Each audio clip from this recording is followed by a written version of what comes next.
Hello বন্ধুরা, তো রঙ্গিলা কুকিংয়ে আবারও চলে এসেছি আবার একটি রেসিপির সাথে বন্ধুরা। তো আপনারা সকলে কেমন আছেন? আশা করছি অনেক অনেক ভালো আছেন। তো বন্ধুরা, এখানে আজকে ডিমের রেসিপি একটি আপনাদের সাথে আসান তরিকায় আপনাদের সাথে শেয়ার করব। তো চলুন, প্রথমে এখানে নিয়ে নিচ্ছি একটা বাটি। তো একটা বাটিতে এখন আমি প্রথমে ডিমটাকে ফাটিয়ে নেব। তো এখানে আমি দুটো ডিম নিয়েছি। তো ডিমটা এখন ফাটিয়ে নিচ্ছি, দেখুন। তো এভাবে করে নিয়ে দুটো ডিমকে এখন ফাটিয়ে নেব। তো দুটো ডিম আমার এখানে ফাটানো হয়ে গেছে, দেখুন। তো এইভাবে এখন ডিমটা ফাটিয়ে নিয়েছি।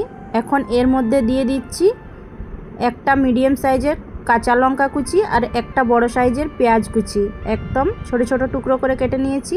আর দিয়ে দিচ্ছি অল্প কিছুটা গাজর গ্রেট করে রেখেছিলাম, 1 থেকে 2 চামচের মতো দিয়েছি। স্বাদ মতো দিয়ে দিলাম লবণ, আর হাফ চামচের মতো কাশ্মীরি লাল লঙ্কার গুঁড়ো দিয়ে নিয়ে চামচ দিয়ে নিয়ে খুব ভালোভাবে এভাবে করে নিয়ে এখন মিক্স করে নিচ্ছি, দেখুন।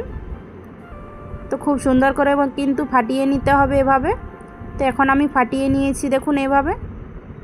তো এভাবে আমার ফেটানো হয়ে গেছে, এখন রেখে দিচ্ছি সাইডে। তো চলে যাচ্ছি গ্যাসের দিকে। আগে থাকতেই একটা কড়াই গরম করে নিয়েছিলাম, এর মধ্যে দিয়ে দিলাম 2 চামচের মতো এখানে দিয়ে দিয়েছি তেল। তেলটাকে খুব ভালোভাবে ফেলিয়ে নিয়েছি। এখন যে গুলে রেখেছিলাম ডিমটা, তো এর মধ্যে দিয়ে দিচ্ছি। তো অর্ধেকটা পরিমাণ দিয়ে নিচ্ছি এখন। তো অর্ধেকটা পরিমাণ দিয়ে নিয়ে এইরকম একটা রুটির সাইজের করে নিয়েছি, দেখুন। এখন 1 মিনিটের মতো ঢাকন দিয়ে ঢাকা দিয়ে দিচ্ছি। তো 1 মিনিট হয়ে গেছে। 1 মিনিট পরে ঢাকনটা খুলে নিয়ে দেখে নিচ্ছি। তো বন্ধুরা, দেখতেই পাচ্ছেন উপর সাইডটা কিন্তু খুব ভালোভাবে হয়ে গেছে, আর নিচ সাইডটাও কিন্তু অনেকটাই ভালোভাবে হয়ে গেছে। এখন আমি এভাবে পলটে নিচ্ছি।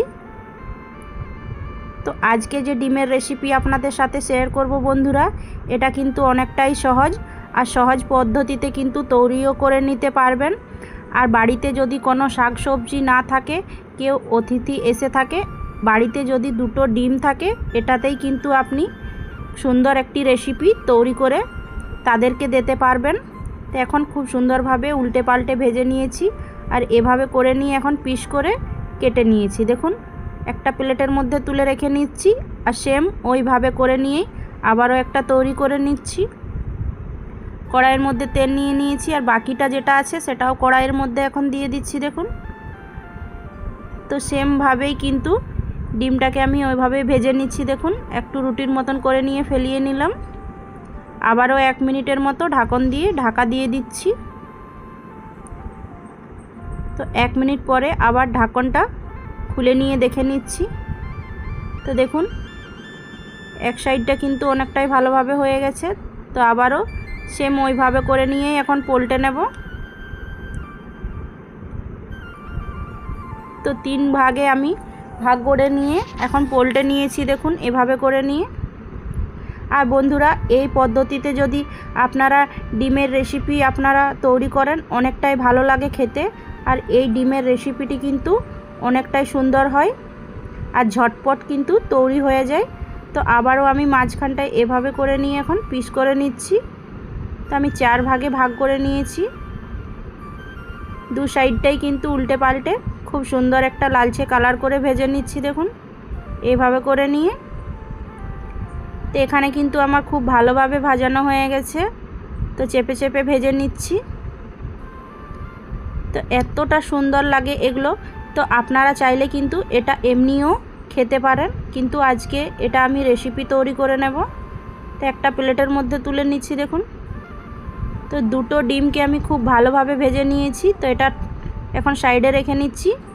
এখন একটা মশলা তৈরি করে নিচ্ছি। একটা মিক্সির জার নিয়ে নিয়েছি, তার সাথে দিয়ে দিচ্ছি একটা মিডিয়াম সাইজের টমেটো কুচি, আর সাথে দিয়ে দিচ্ছি এখন একটা মিডিয়াম সাইজের পেঁয়াজ কুচি, আর সাথে দিয়ে দেব 1 ইঞ্চ মতো আদা টুকরো, আর সাথে দিয়ে নিচ্ছি কিছুগুলো 10-12টা রসুন কোয়া, আর দিয়ে নিচ্ছি 4টা কাঁচা লঙ্কা। তো ঝালটা আপনাদের পরিমাণ মতন দেবেন। আর দিয়ে দিচ্ছি সাথে অল্প পরিমাণ একটু জল। এখন মিক্সির ঢাকনটা লাগিয়ে একটা পেস্ট তৈরি করে নিচ্ছি। তো দেখুন বন্ধুরা, এখানে কিন্তু একটা সুন্দর পেস্ট তৈরি করে নিয়েছি। তো এভাবে করে এখন তৈরি হয়ে গেছে মশলাটা, তো সাইডে রেখে নিচ্ছি।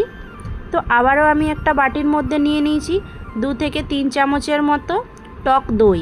তো টক দইটাকে বন্ধুরা এখন আমি খুব ভালোভাবে চামচ দিয়ে নিয়ে হালকা করে ফাটিয়ে নিচ্ছি। তো অবশ্যই টক দইটাকে ফেটিয়ে নিতে হবে। তো আমি অল্পখানি ফেটিয়ে নিয়েছি, এখন সাইডে রেখে নিচ্ছি। তো কড়াইটা খুব ভালোভাবে গরম হয়ে গেছে। এখানে 2 থেকে 3 চামচের মতো দিয়ে দিলাম সরষার তেল। তেলটাকে খুব ভালোভাবে এখন গরম করে নিচ্ছি। তো তেলের মধ্যে দিয়ে দিচ্ছি একটা তেজপাতা, হাফ চামচের মতো সাবু জিরে, আর দিয়ে দিচ্ছি 3টে কাঁচা লঙ্কা। তা হালকা করে একটু নাড়াচাড়া করে নিচ্ছি এভাবে। আর সাথে এখন দিয়ে দিচ্ছি 2টো মিডিয়াম সাইজের পেঁয়াজ কুচি, একদম বারিকসে কেটে নিয়েছিলাম কুচনো করে নিয়ে। এখন তেলের মধ্যে দিয়ে দিলাম আর দিয়ে নিয়ে হালকা করে নাড়াচাড়া করে এখন ভেজে নেব। যতক্ষণ না পেঁয়াজের কালারটা চেঞ্জ হয়ে যায় ততক্ষণ ভেজে নিতে হবে। তো আমি 1 থেকে 2 মিনিটের মতো ভালোভাবে ভেজে নিচ্ছি। আর 2 মিনিটের মতো ভাজা হলেই কিন্তু পেঁয়াজের কালারটা চেঞ্জ হয়ে যাবে। তো দেখুন বন্ধুরা, এখানে খুব সুন্দরভাবে ভাজানো হয়ে গেছে। এখানে আমি দিয়ে দিচ্ছি যে মশলাটা তৈরি করে রেখেছিলাম। তো তেলের মধ্যে দিয়ে দিলাম, দিয়ে নিয়ে খুব ভালোভাবে নাড়াচাড়া করে এখন মশলাটাকে খুব ভালো করে এখন ভেজে নিচ্ছি। তো অবশ্যই ভালো করে ভেজে নিতে হবে মশলাটা। তো মশলাটা খুব ভালোভাবে নাড়াচাড়া করে নিচ্ছি এখন। তো এখানে দিয়ে দিচ্ছি 1 চামচের মতো জিরে পাউডার, হাফ চামচের মতো হলুদ গুঁড়ো, হাফ চামচের মতো কাশ্মীরি লাল লঙ্কার গুঁড়ো, আর স্বাদ মতো লবণ। আর সাথে আমি অল্প মিক্সিটা ধুয়ে নিয়ে জল দিয়ে দিচ্ছি। দিয়ে নিয়ে এখন খুব ভালোভাবে নাড়াচাড়া করে মশলাটাকে ভালোভাবে ভাজিয়ে নিচ্ছি। তো অবশ্যই মশলাটাকে খুব ভালোভাবে ভাজিয়ে নিতে হবে। আমি 2 থেকে 3 মিনিটের মতো মশলাটাকে খুব ভালোভাবে ভেজে নিয়েছি দেখুন। তো এখানে 2 থেকে 3 মিনিট আমার ভাজানো হয়ে গেছে মশলাটা। তো এখন এর মধ্যে দিয়ে দিচ্ছি যে টক দইটাকে ফেটে রেখেছিলাম, এটা দিয়ে দিচ্ছি মশলার মধ্যে। তো দেখুন মশলার মধ্যে দিয়ে নিয়েছি।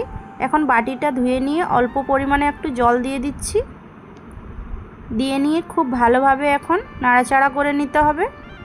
তো এখন আমি খুব ভালোভাবে মশলাটা সব কিছু মিক্স করে নিচ্ছি এভাবে। তো এখন মশলাটাকে আমি 2 থেকে 3 মিনিট খুব ভালোভাবে কষিয়ে নিয়েছি দেখুন। এখানে সুন্দরভাবে কিন্তু ভাজানো হয়ে গেছে আমার।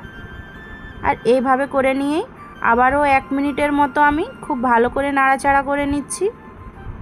তো দেখুন বন্ধুরা, এভাবে করে নিয়ে এখন মশলাটাকে ভেজে নিয়েছি। এখন দিয়ে দিচ্ছি পরিমাণ মতো জল। তো বাটি নেপে আমি 1 বাটির পরিমাণ জল দিয়ে দিলাম এখানে মশলার মধ্যে। তো একবার ফুটে গেলেই তারপরে কিন্তু, তো বন্ধুরা এখানে একবার ফুটে গেছে। তো এখন ডিমের পিসগুলো যে রেখেছিলাম এখানে দিয়ে দিচ্ছি মশলার মধ্যে। তো মশলার মধ্যে সবগুলো কিন্তু এখানে দিয়ে নিয়েছি দেখুন। তো এভাবে করে নিয়ে 1 থেকে 2 মিনিটের মতো ফুটিয়ে নিচ্ছি এখানে। তো এখানে কিন্তু বন্ধুরা 1 থেকে 2 মিনিটের মতো আমার ফুটানো হয়ে গেছে, ফুটিয়ে নিয়েছি। তো রেসিপিটি কিন্তু আমার তৈরি হয়ে এসছে। তো বন্ধুরা উপর থেকে আমি এখন দিয়ে দিচ্ছি কিছুগুলো কসুরি মেথি, আর সাথে দিয়ে দেব এখন 1 চামচের মতো গরম মশলা পাউডার উপর থেকে। তো দিয়ে নিয়েছি গরম মশলা পাউডারটা। তো খুব ভালোভাবে এভাবে এখন হালকা করে নাড়াচাড়া করে নিচ্ছি। আর দেখুন বন্ধুরা, সহজেই কিন্তু ডিমের একটি সহজ পদ্ধতির রেসিপি তৈরি হয়ে গেছে। তো রেসিপি আমার তৈরি হয়ে গেছে। গ্যাসের ফ্লেমটা এখন বন্ধ করে নিচ্ছি।